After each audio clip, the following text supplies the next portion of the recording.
party man well before this present democratic dispensation that started in 1999. Before then, he's been in PDP, has remained a PDP member, and grew through the ranks in the PDP. And today, by the grace of God, Right Honorable Sheriff Oborowori is the governor of Delta State. And having risen, and you know, when for his position, he is the leader of PDP in the state. So a father cannot abandon his house.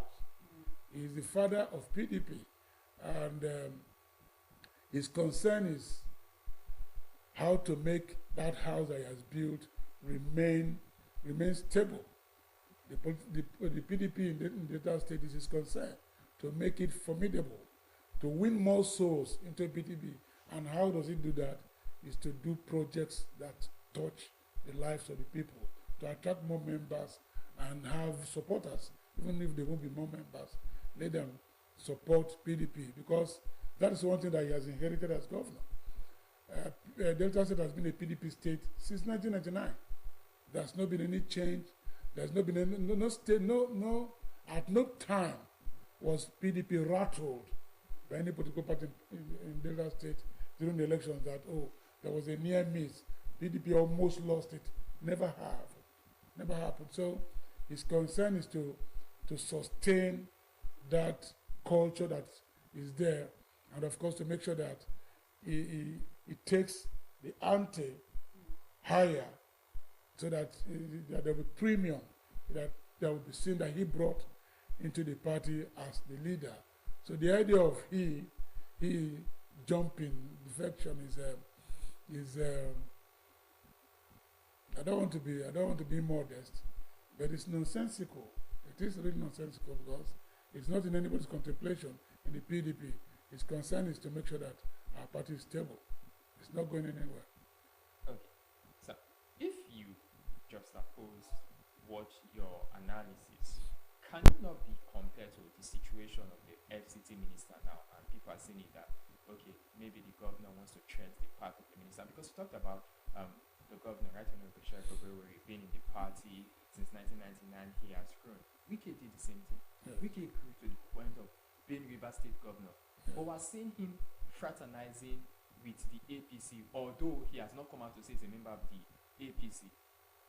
Can that be part of the reasons why these rumors are flying? Because during a UPU meeting in Congress and all of that, we heard the governor saying that people should support the president just as people. Deltans should support the president just as he's being supported. And if the president fails, he will fail, even though he knows the president will not. So statements like that, can people see it as fraternizing with the opposition party and the president? First, looking at the trajectory vis-a-vis Nyesom Wike. Wike's, if you followed what happened after the PDP primaries, presidential primaries, when Wike was a key contestant, and as he lost, he tried again to see if he could get the ticket for vice presidential candidate. He lost it. He went on a rampage. So there was history to that. He was disgruntled. He was protesting, and he had some persons who joined him in the protest. So his own has a history that he was protesting. He was fighting against a lot of things. He took it further by saying that the then national chairman of the party, Iyorchia Ayu, must go. He made that one his own case now, because to him it was Ayu perhaps that made him fail the election at the primaries, and that was his fight. So it didn't surprise anybody that he went that way. He worked against the party, because he said if Ayu didn't leave, he wasn't going to support PDP. It was clear in his own case. So what he did didn't surprise anybody, and he's still there, even where his soul is somewhere and the body is elsewhere. But everybody saw it coming. It didn't surprise us. But in this case, there is nothing like that. If our governor, Right Honorable Sheriff Oborowori, went to a platform in a family, whether a father is good or not, he remains father. Another persons in the family look up to the father. You want your school fees paid, even where you're quarreling with your father, you look up to him to pay your school fees as a child, and all of the other provisions he makes. In Nigeria today, we have one president who calls the shots, and that is Senator Ahmed Tinubu. He's the president. He has won the election, whether by default or whichever way, but he's the president. And our governor remains our governor. But Nigeria is one component, it's one state that everybody must work for the state to survive, for the state to do well. When I mean the state, the nation this time.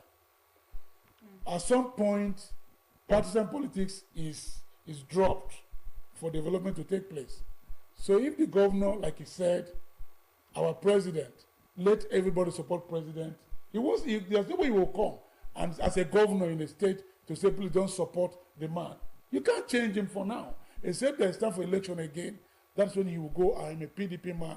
PDP has a candidate who wants to sit. This man is there. He hasn't done well. But that's not what we have now. Now there is no election. One president is there, and the man said, please, Deltans, like every other Nigerian, support the system so that together we can grow. Even if Deltans are not happy with the policies of the present administration? Yeah, but you cannot as governor come and say, please stop supporting for those who are support, don't support. That's not it. Okay. Government is one entity, it's Nigeria, okay. And everybody, in whatever way, we can make this government to work. Okay. That's the concern. Let government work. People are suffering. All right. People are saying, what can we do to make the government to work? Okay. So support in any way. And support means perhaps those in the private sector that are Deltans, whichever way we think that this government will work. Because if it's good at the center, it will trickle down to the states, okay, not just Delta. To add to what Ogaga asked you, yeah. It is notable that President Tinubu chaired Governor Borewereson's wedding, where he described our governor as a detribalized leader and a bridge builder, despite their political differences. Yeah, that's the way it should What be. does this signify about their personal relationship? Don't you perceive some kind of closeness, and don't you think this is a foundation to which some Deltans are saying the governor may defect from the PDP? Those are Deltans that are not politicians, one. Those are Deltans that perhaps their perception of issues and things are faulty. At the wedding you talked about, Tinubu didn't come as a person. He was represented by our own brother, Festus Kayama, the Minister of Aviation. He came, and that was I'm sure that was deliberate. That Kayama is a Delta, and he had to come to represent. You would expect that a governor has a function, whether personal or state. The boss he has, the boss the governor has, is the president. Doesn't have any other boss. Just like commissioners in the state, they have the governor as their boss. So he invited his boss. I have this. Please come. And the boss felt, oh, he has a governor. I want to honor him. I can't come personally. Let me send somebody close to that system. And he sent a minister from this state. And the minister said, that's politics. That he's a detribalized person. That's talking about the governor now. Fair enough. Fair enough. In other words, the governor is Delta, Urobo. The president is Yoruba in this country, and he felt he should invite him. The daughter-in-law of the governor, is she Delta? She's not.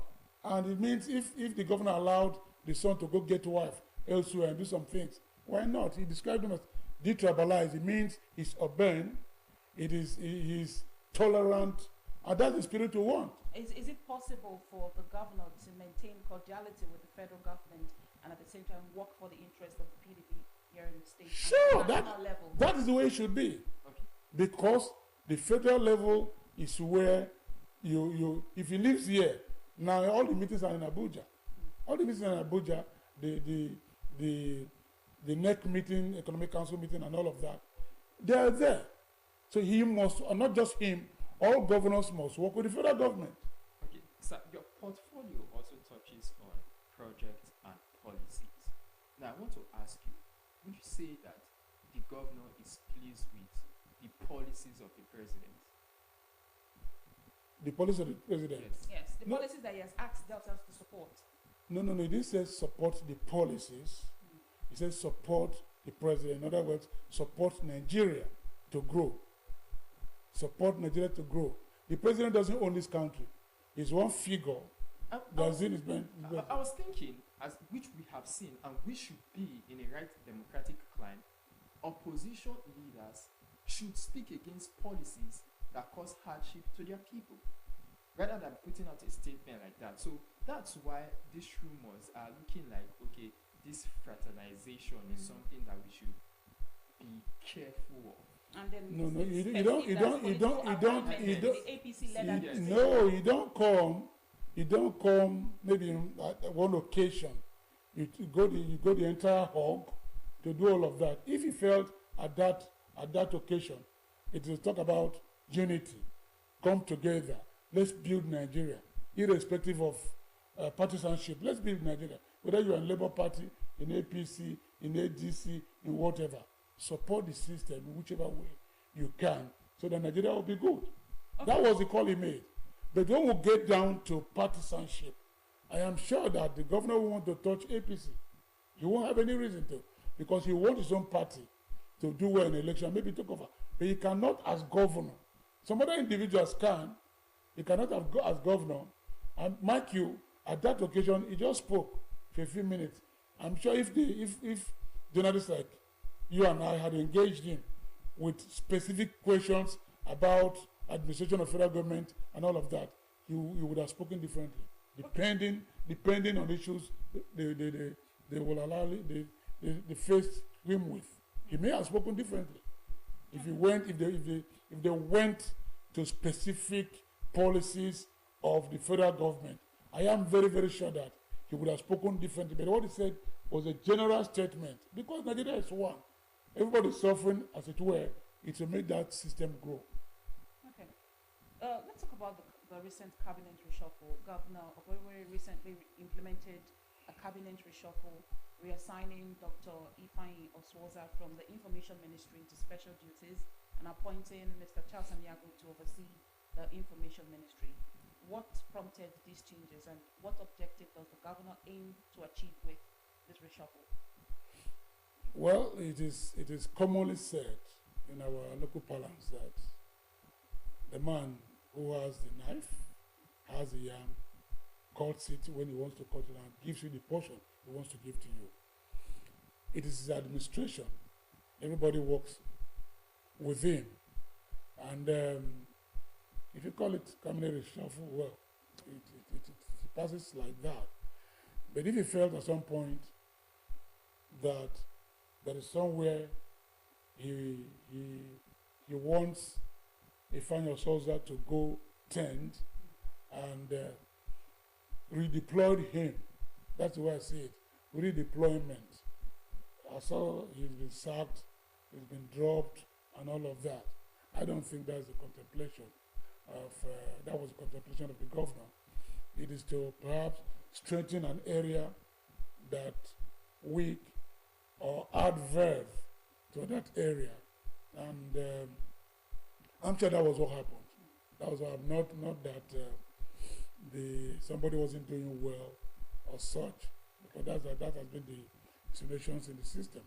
I just felt he knows what he wants. He has his objective, what he wants to achieve, and he knows who will do what for him. And it is his prerogative to know who will help him get results. And I'm sure that was what he did. Okay, so let's move away from this. Let's talk about the projects of the governor.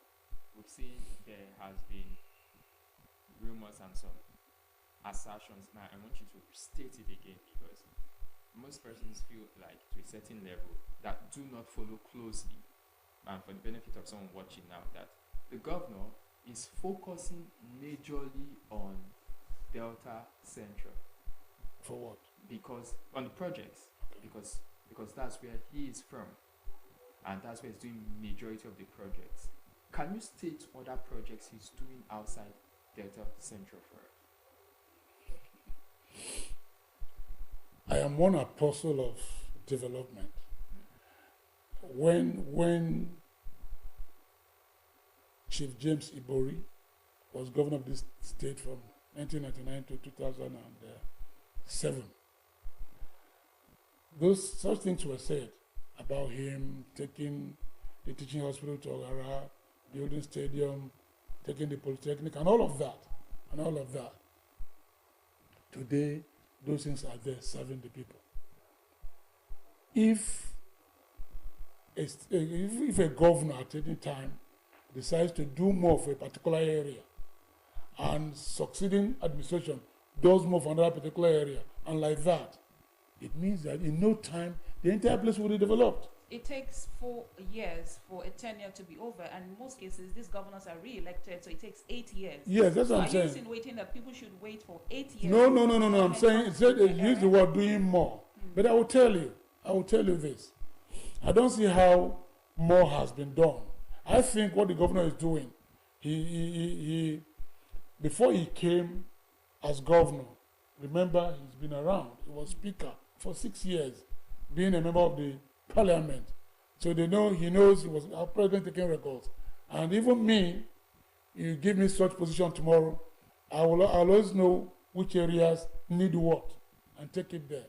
We're not surprised when one will know what Warri used to be. And I have explained that on this platform so many times, that the roads in Warri weren't done under Okowa Plenty because of the topography of the place. It needed to be, the flooding in Warri needed to be addressed, just like Asaba Zone was addressed. And that was what happened, that please address flooding in Warri before you do roads. Because if roads were done then, in 6 months they'll be washed off by flood. So do make deliberate effort to fix flooding in Warri. That was done. And good enough as the new governor came, he inherited that project that had been done. So it was easy for him to undertake road constructions in Warri. You saw Julius Beja is there now. So the same way, but if I tell you, yesterday, on Sunday and Tuesday yesterday, the governor was in Delta North. He was in Asaba here going around on projects. All right. The projects, the Asaba International Market, work has started there. The groundbreaking of that project is going to be done later this month. I'm sure that's what you're looking at. The Asaba International Market and all of that. Roads are being done all over the place. He was even talking about Asaba not having enough. There are some roads that are washing off. They're going to be addressed. So it's not in one place. It's not true. That is satanic politics for anybody to say that he's only doing jobs in Central. No. Central. What about the Yokomo Bridge that is getting serious attention on all the roads in the coastal areas of Delta State, more in the Joy area, which is in Delta South? Okay. It is not true. It's bad politics though, but that would not deter the man from following his focus. Mr. Efetika, the PDP has made notable claims about Governor Boriwori's administration, particularly the completion of inherited projects like the 6-story State High Court building, the Beneku Bridge, and the Okpanam bypass. But I read a report from the APC, or a press release from the APC, in response to the press briefing you had with Mr. Charles Anyago recently. The APC criticized the slow pace of infrastructure development, especially calling out the delayed completion of the 100-kilometer Ughelli-Asaba dual carriageway. How do you respond to these accusations, especially when this project has, expanded for 17 years? It's taken over 17 years to complete that project. Incidentally, again, I don't want to be modest. APC, though an opposition party in Delta State, in matters of development, does not have locus to be addressing all of that. Because does not have an APC-led administration in Delta State? Yes, that's what I'm saying. What I'm saying is that it is for them to address issues that are just there necessary. About the Ughelli Asaba dualization that was started in Dr. Odua's administration.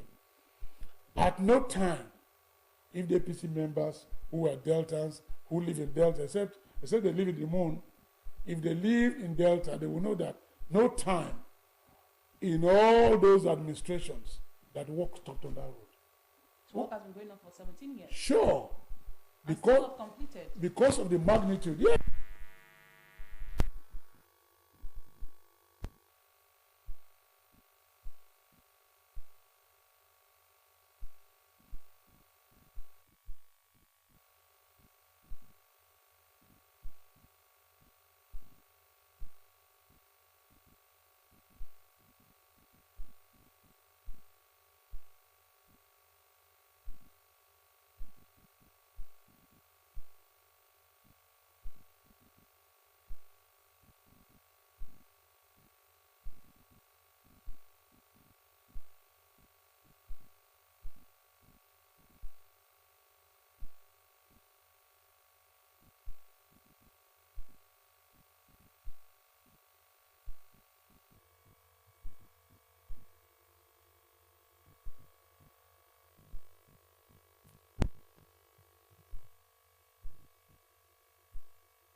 There might be adjustments here and there, expand this side, increase this bridge, and this place that wasn't contemplated for a bridge, you now find need for bridge. Those adjustments come along the line. That's what is happening. But that project has been on for those number of years. It has never stopped. Okay, I would like you to take us through the developmental project of Governor Sheriff Oborevwori, the project he has completed, the project he inherited from the previous administration completed, and the state of the projects that he initiated right now. Government is a continuum. We've always talked about that as theory. The Governor Sheriff Oborevwori, both inherited and what he's doing, has about 513 projects. 513, note it, and go and it's verifiable. And of all of that, the road projects of it, the road arm of all of that, we have about roads spanning 1,500 kilometers of road that is handling, along with 950 of that drainage. The 950 kilometers of drainage is doing. And for what we know, for some part of Delta, we know what the terrains are. It's only when, at times like this, that work can be done and perhaps accelerated. Other times, because of some the way the terrains are, work may not be done. But Sheriff, our governor, has taken on these projects, and we'll talk about the one thing that he has going for him is the street thing that he has. He's been around. He has that mentality of, I belong here, I must give to these people. The Beneku Bridge we talked about was started by Okowa. And today, if you go, it's been completed. Before now, if you want to go from Ndokwa West to Ndokwa East, you use the pontoon. Now, the bridge is ready, no more pontoon. People are moving. The Orere Bridge and all of that. So, he has done so much. The Achala, you talked about the bypass, of course. Achali Buza Road, 6.5 kilometers, done. There is a road, I'm talking about Delta North now. There is a road that leads to the Army Barracks. I don't know if you know that, we have an Army Barracks. The brigade command is here, but the barracks is being built in Abogwash. 2-kilometer roads, internal roads, completed now so that they can access the barracks and all of that. So the governor is working, and he has just said that this year, 2025, is going to be road. We're going to have an avalanche of projects to be invested. This is a man who, because of his background, his pedigree, coming from he didn't live in Lagos, didn't live in Abuja like others who came to come and do police. He's been a home man. So he knows where he pinches, he knows what he wants to do. Okay. So between now and the end of this administration, 2027, what other, we talked about projects, he said the governor said this year, 2025, roads. Roads and other projects. What projects and policies should Deltans expect for the betterment of their life here during the remainder of the administration? No. The good thing about any good administrator is the first thing, the needs of the people. Do needs assessment. What do the people want? Because we see situations where a community needs water desperately, and you go give them maybe market. They may have had an existing market, and you give them market whether they need water. The good administrator does this needs assessment thing. What do the people want? And that's what the governor has done, has continued to do. What do they want? What can I give to them that will touch their lives, they will applaud and be happy with? And I tell you that has been done, and what you're going to find is every community, every second of the state getting what they really want. And it's going to happen. So between now and 2027? Sure. Okay. It's about development. No, the governor has not that job. His job is to develop the state, using everything that he has, the resources, including human beings. That's the job the governor has. Develop the state. That is a mandate, nothing else. Thank you so much, Mr. Efejika, for coming and joining us today. Thank you for addressing these issues and providing clarity. Thank you for coming. Thank you for having me. Thank you for your time. All right, and that's our interview segment for this morning. We've been talking to the Executive Assistant to the Governor on Public Enlightenment on project and policies. We've talked about the rumored defection of the Governor, Right Honorable Sheriff Oborewere, and we have set the record straight. We've had the EA to the Governor on project and policies tell us that that is just a rumor, a light rumor at that, and the Governor remains a member of the People's Democratic Party (PDP) here in Delta State. Thank you so much for joining us on this interview, and we do hope that we've provided enough clarity on these issues for you. Morning Right continues shortly. Please stay tuned. My time will not take a go.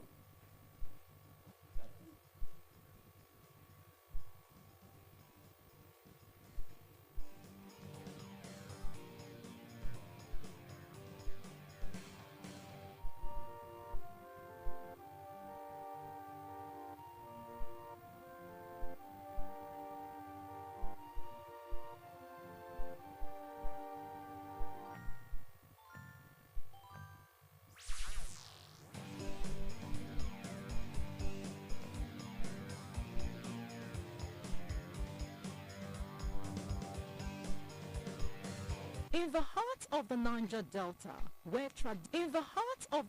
Delta, where tradition meets modernity, there lies a community that has, for centuries, shaped its destiny through strength, unity, and resilience.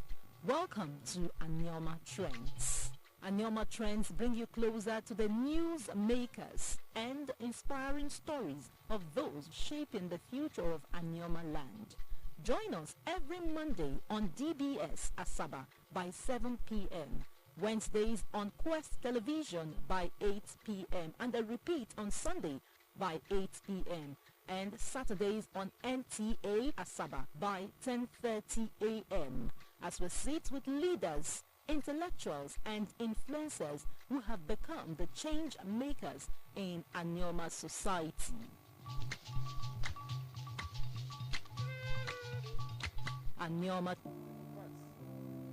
Efe, you see, maintaining peace and security in Delta State remains a priority for the Governor Sheriff Oborewere-led administration. It's clear for everyone to see that the Governor Sheriff-led administration is focused on promoting the well-being of all Deltans. Did you know that the Delta State Contributory Health Insurance Scheme currently caters to over 1,995,816 enrollees? My God, no wonder Dr. Ifeanyi Swaza, he said that Governor Sheriff is staying committed to delivering the more agenda to Deltans. Yes, you can say that again. Are you aware that Governor Sheriff Oborevori's administration has also taken significant steps to ease land acquisition as a strategy to mitigate Nigerians as in deficits? Governor Sheriff, very impressive.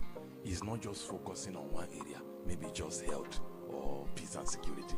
He's making sure that all areas experience the more agenda. Even when the Osun State Governor, Senator Ademola Adeleke, inaugurated the completed Okpanami-Busa bypass, he said he was particularly impressed with the performances of Governor Oborevori in 1 year of his administration. Of course, it is clear now that the Governor Sheriff infrastructural development is creating an enabling environment for businesses to thrive. Ahead of a lady by the name Doris Uzo, who relocated her business to the bypass area, and she's doing very well. Talking about the bypass, Governor Sheriff did a very good one there. The 5.3 kilometer road. And 10.6 kilometer length of drain. Yes. Coming from Warri now, I didn't need to drive through those distance Coca area. I just took this shortcut, you know. Hey, you know what burn your friend now? I know you. You get money, but you know what spend them.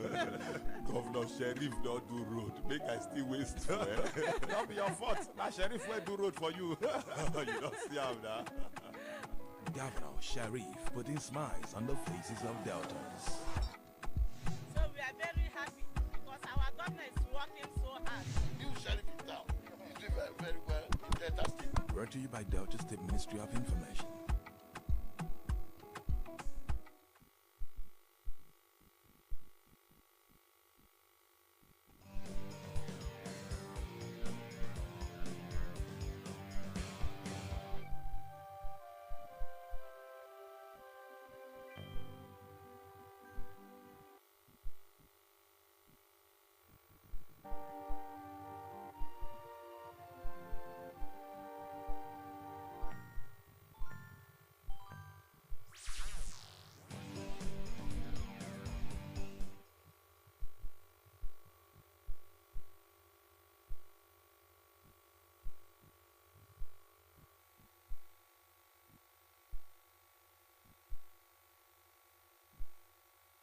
About a topic that affects many families and many persons. We're talking about illegal migration and its far-reaching consequences. Joining us this morning is Chief Onyekachukwu Davidson Ogo. Good morning, sir. Thank you so much for joining us. Good morning, sir. Welcome. Yeah, I good love morning. your outfit. Good morning, my people. Thank you for inviting me this morning. You're welcome, sir. Chief Onyekachukwu Davidson Ogo is the president and coordinator of the Delta State Community Union in Cote d'Ivoire. So we'll start by asking you to explain to us what your role is as the president and coordinator of the Delta State Community Union in Cote d'Ivoire. Okay. First of all, I would say thank you so much for inviting me this morning to your studio. And I want to say that I am really happy to see what I see in Delta State when I come into Asaba. You know, I'm proud to come from this state. So I think the governor is doing a good job and the government is up and doing. So my role as the presiding officer of the Delta State Community Union in Cote d'Ivoire. Over the years, the people of Delta States have been living in Cote d'Ivoire and other countries in the sub-West African region and elsewhere around the world. So there's a need for us to come together as a people when we are out of Nigeria. You know, that was what formed the union of Delta people in Cote d'Ivoire. Actually, we have other state union as well that have been existing over the years, like the Imo State Union, Anambra State Union, Benue State Union, and so many other state unions. So there was the need for us in Cote d'Ivoire, we the Delta indigenes, you know, to come together under one umbrella to be able to fight for our own interest and to be able to be our brothers' keepers, you know, because we are in a foreign land. Okay. So Now, to our topic, what inspired you to focus on issues relating to illegal migration? Talking of issue of illegal migration, you know, is one of the biggest problem we have in this country. You know, illegal migration is something that is affecting Nigeria so much. You have what you call the Japa syndrome, you know, that make people to want to travel to other countries for greener pastures. And you know that there are a lot of factors related to these, as in economic hardship, social factors, and so many other things that you know, that makes people to want to japa. So, but the problem is illegal migration and human trafficking. You know how it affects us and the consequences.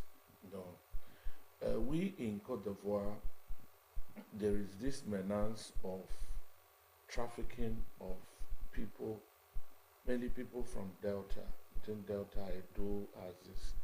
You know, there are a lot of our people, our young girls and young boys that have been trafficked there, you know, that are victim of human traffickers. And some of these people are as young as 11, 12 years old, you know. So when people travel, if they are of age, you know, they are 18 years above, we don't have problem, we don't have issues with that. If you have your traveling documentation, everything is in order, you have your passport, your visa, wherever you are going, no problem. You know, but the issue, the problem is illegal migration, where some children, school children, are being kidnapped from school and they are being, you know, transported to Cote d'Ivoire for sex trade and prostitution. And some of these girls are in serious dangers, you know. So we, as the people of Delta Community Union, what we do, when you see the condition of these girls, you don't have any option than to find a way to put, you know, a structure in place to be able to see how we can rescue these girls, you know, and return them back to Nigeria. All right, so I believe you have interacted with a couple of the victims, and you stated that majorly from this region, Edo, Delta State. So during your interaction with them, I want you to state categorically, first of all, because it's actually two sides of the coin. There's the illegal migration, and illegal migration sometimes can be done with the will and knowledge of the so-called victim, because you just do it illegally. Then human trafficking, sometimes these victims are, or most times the victims are misled. So can you share with us, from your interaction with the victims of human trafficking, how some of them were misled, how probably their guardians, their parents could have been more careful about it, and also speak to government, speak to society, speak to parents. What causes this illegal migration? You stated economic reasons. How can it be addressed? So I want you to handle both sides. The illegal migration and human trafficking is a whole lot, but just break it down. Yeah, our own interest about this issue is about the traffic of underage persons. That's the interest of your union.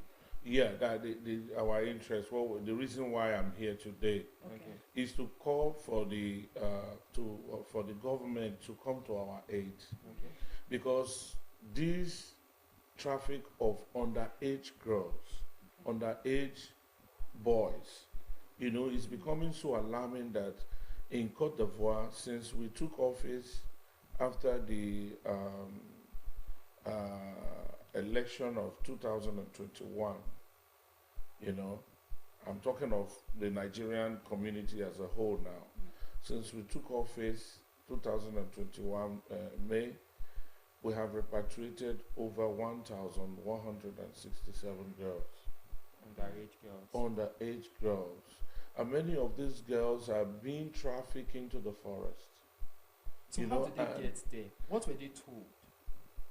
No Where are one their knows. parents? These traffickers are cartels. These traffickers are criminals. They have a way of even luring girls from schools. Okay. Little girls from primary school. We have had cases of 11 years old girl, being trafficked to Cote d'Ivoire. You see, and these girls, a lot of them are sick, because when you look, a young girl as old as maybe 12, 13, 14, these are still children that need to be with their parents. We saw a video of young girls, with their face masks, but we could see that they're quite very young. They're young. Just 12, Yes. 13, 14. So what initiatives has your union implemented to really tackle human trafficking and, illegal migration?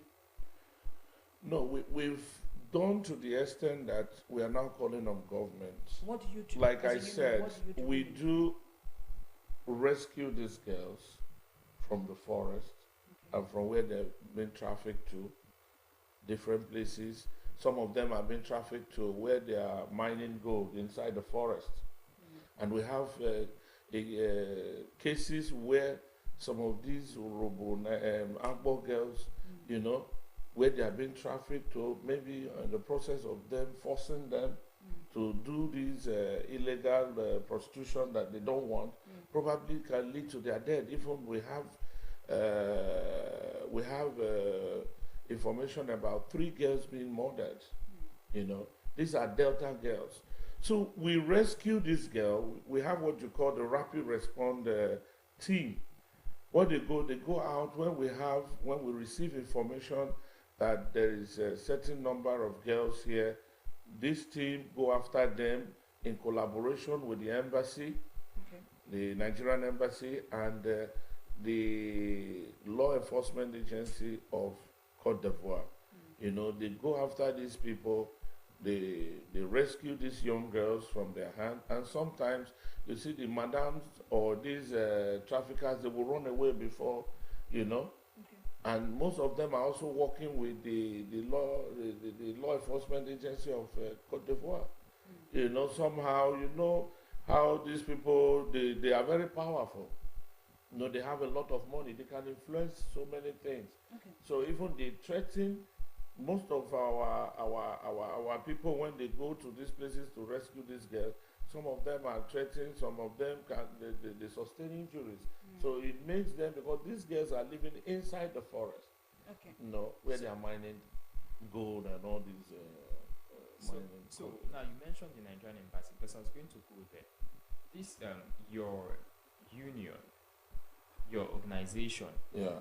Don't you people work like there is the NITCOM, Nigerians in Diaspora Commission? Is this something that have you people met the NITCOM, the Nigerian embassy? How compliant? Because now you stated something that the law enforcement agents sometimes of Cote d'Ivoire, they are compromised. So where does the Nigerian embassy come in? Where does NITCOM come into your aid? Are you people working hand in hand with them, and what has been their response?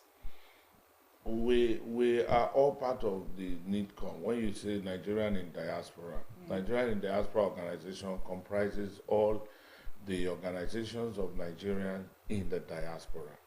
And that's why we are also calling for the formation of Delta diasporas. If you see other states like Benue, Imo, they have what you call their own Delta diasporas to fight for the interest and for the promotion of their state in the diaspora. We are part and parcel of the diaspora organization as a Nigerian organization outside Nigeria.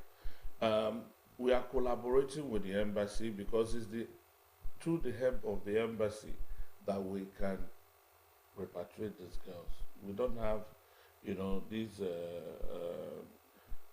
the legal framework to do it without the embassy. It's the embassy that is giving the laissez-passer. Okay. And in many cases, the embassy also, support us with money, because some of these girls, when you rescue them, they are sick.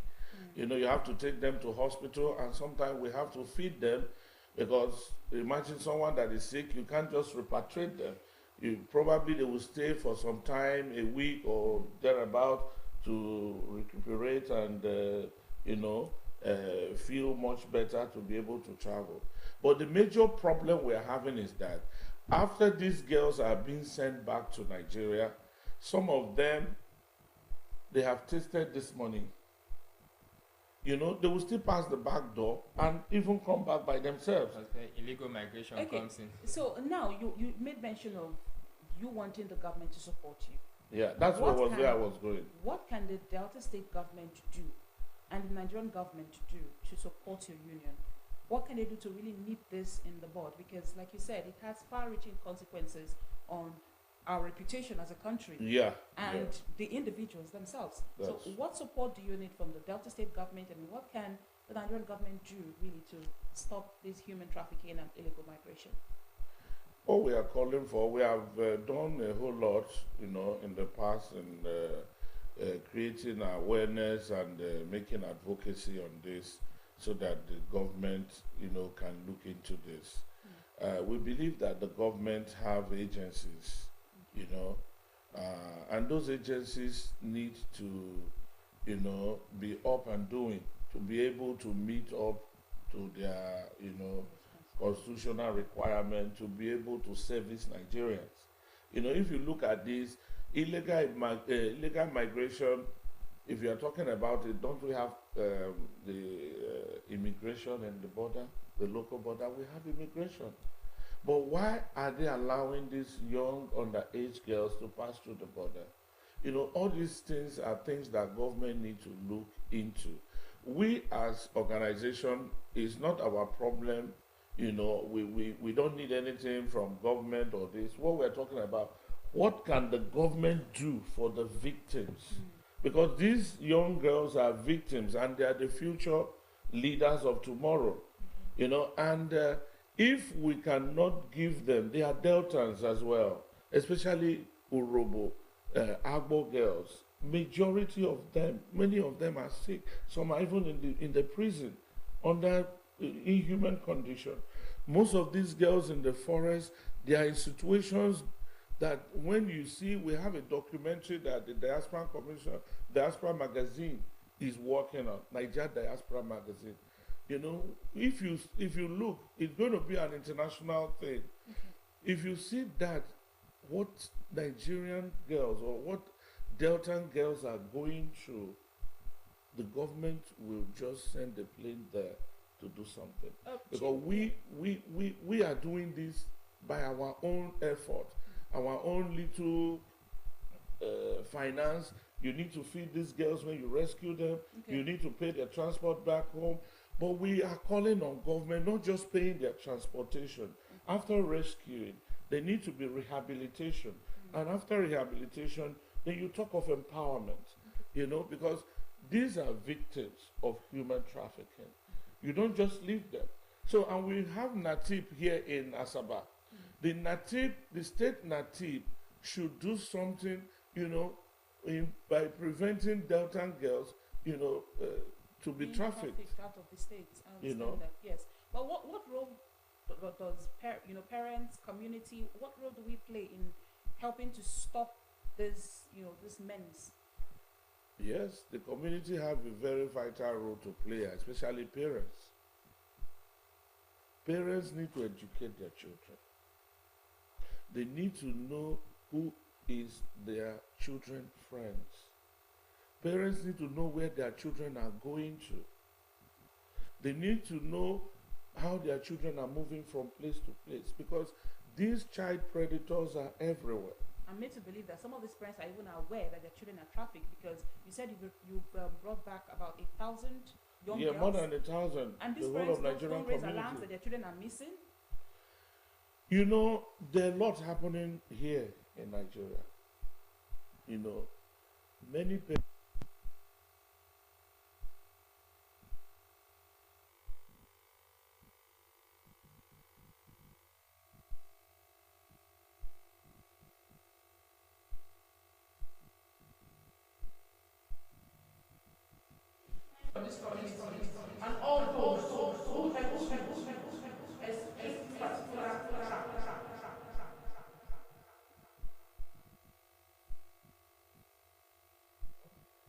need to imbibe the fear of God in their children, you know. And two, they have to also inform their children that whenever a stranger comes to you promising you job with hyper pay jobs, that you will work in a restaurant, you work in a hotel, and you'll be paid $1,000 monthly, and when you change it, it will become 2 million. You know, all these things are what is luring our children, you know, to the hand of these child traffickers. Okay, your union, Delta State Community Union, is there a way you people prefer support or even accommodation to Nigerians that have one or two things to do in Kodoba and are stranded? Is there any provision for that? I don't know if you get my question. For example, I'm coming to a stranger in Kodoba. Let's say I get a job or I get an admission or something, and I'm still struggling with accommodation issues. Does your union, the Delta State Union, does it have that provision? If no, is there a way? Because when you talk about illegal migration now, human trafficking, sometimes some persons, these are things that they have been wooed with. Okay, you want to come over to the country, I will help you get there, we'll give you accommodation, you stay there 6 months, you'll be working for me, you will not be paying that. So does your union have this provision for Nigerians or Deltans that want to come there? And if no, are you looking at having this rapport with the state government, with the federal government, on how to make this so that at least the vices by which these people are being wooed into, the so-called carrot that is being hung before them, for them to fall into this trap, is being averted? That what we are asking for, there's no union that can do that, because that's the responsibility of the government. Let's say, for instance, NIDCOM. It's supposed to be the responsibility of NIDCOM to provide, you know, so-called for Nigerians that are stranded in the diaspora. Yes, that's why I also asked if your union is looking at working with these organizations, because sometimes, like but said, most times, let's be honest. Most time, the NIDCOM doesn't function outside Abuja. Let's tell ourselves the truth. I've been a member of the Nigerian diaspora since 2011. That is more than close to 15 years. I've been one of the leaders in the Nigerian diaspora. I've made speeches in our international conference in Abuja. Okay, Chief. Before now. So your organization does not offer such services to No, Nigerians? we don't. As wrap up, what would be your advice to Even the embassy doesn't do that. Okay, what would be your advice to young people who are contemplating illegal migration and they see it as the only way to make it in life? What I want to tell the youth is that there is anything like hyper pay job. If anybody is promising you that you should go to somewhere and you'll be working and they will be paying you $1,000, it doesn't exist. We have this phenomenon of QNet, where they are bringing boys, HK something, almost, you see 50 boys living in one apartment, and they don't allow them to call their parents. All these are part of the illegal migration and the problem.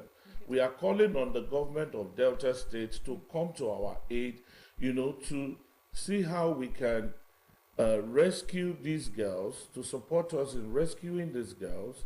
Number two, to rehabilitate these girls, like what Benue State is doing. Our counterpart in Benue State, the problem of this trafficking is nationwide, even to the extent they are bringing people from Cameroon and elsewhere. Okay. But the thing is that Benue State helps their own citizen or their indigent, they rehabilitate them and empower them. If you go and educate this young girl, when we rescue them, we bring them here, nobody do anything, you see that the something will continue. They'll find their own way because they have tasted the money. The truth is that these girls, they only raise alarm because they are paying to a madam. All right, thank you so much. Thank you so much, Chief Onyekachukwu Davison Obu. We'll be speaking to the president and coordinator of Delta State Community Union, Cote d'Ivoire, and we're talking about illegal migration, human trafficking, and its consequences. Thank you so much for coming, sir. Thank you so Asra, much, brother, madam. quickly, your last words. Thank you for being part of Wednesday's edition of the Morning Ride. You are to join us tomorrow yet again. I, Ogaga Ekma, thanking you so much for your time. Let's put our hands together to stop illegal migration and human trafficking in Nigeria and across the world. I am Blessing Siagbada. Join us tomorrow bright and early at 7 a.m. for Thursday's edition. Goodbye for now.